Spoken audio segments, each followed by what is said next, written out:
नमस्कार मंडळी, आज आपण एकादशी बद्दल माहिती जाणून घेणार आहोत। एकादशी उपवास केल्यास आणि काही उपाय केल्यास आपल्याला काय फायदे होतात हे जाणून घेणार आहोत।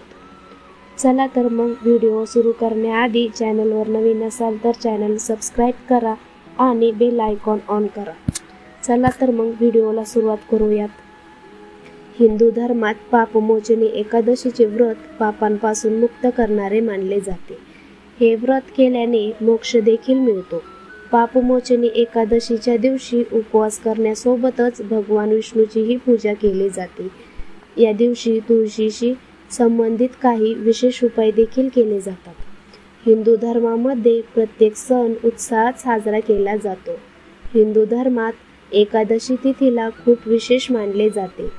एकादशी ही तिथी आपल्या संपूर्ण जगाचे रक्षण भगवान श्री हरी विष्णू यांना समर्पित आहे। साधारणपणे वर्षातून 24 एकादशीचे व्रत असतात। ज्या वर्षी अधिक मास किंवा मलमास असतो त्या वर्षी 26 एकादशीचे व्रत असतात। सर्व एकादशी व्रताचे स्वतःचे महत्त्व आणि फायदे असतात। चैत्र महिन्यातील कृष्ण पक्षातील एकादशी तिथीला पापमोचनी एकादशी म्हणतात। या दिवशी भगवान विष्णूची पूजा केली जाते आणि योग्य पद्धतीने उपवास केला जातो। या दिवशी भगवान विष्णूची पूजा केल्यामुळे तुमच्या सर्व समस्या दूर होतात। पापमोचनी एकादशीच्या दिवशी भगवान विष्णूची पूजा आणि उपवास केल्याने पापाचा नाश होतो। पापमोचनी एकादशीचे व्रत केल्याने मोक्ष मिळतो।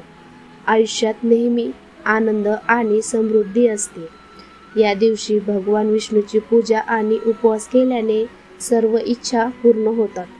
या दिवशी तुळशीसोबतच काही विशेष उपाय देखील केले जातात। या दिवशी तुळशीचे उपाय केल्याने वैवाहिक जीवनात आनंद मिळतो।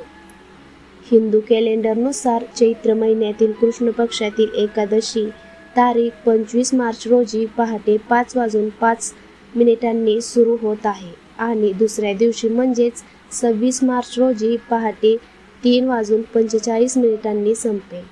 हिंदू धर्मात उदय तिथी लक्षात ठेवून उपवास पाळला जातो। अशा परिस्थितीत उदय तिथीनुसार पापमोचनी एकादशीचे व्रत 25 मार्च रोजी पाळले जाईल। पापमोचनी एकादशीच्या दिवशी चुकूनही तुळशीला पाणी अर्पण करू नये। एवढेच नाही तर या दिवशी चुकूनही तुळशीची पाने तोडू नये। असे केल्याने भगवान विष्णू रागावू शकतात। पापमोचनी एकादशीला तुळशीचे काही उपाय केल्यास आपल्याला हे फायदे होतात।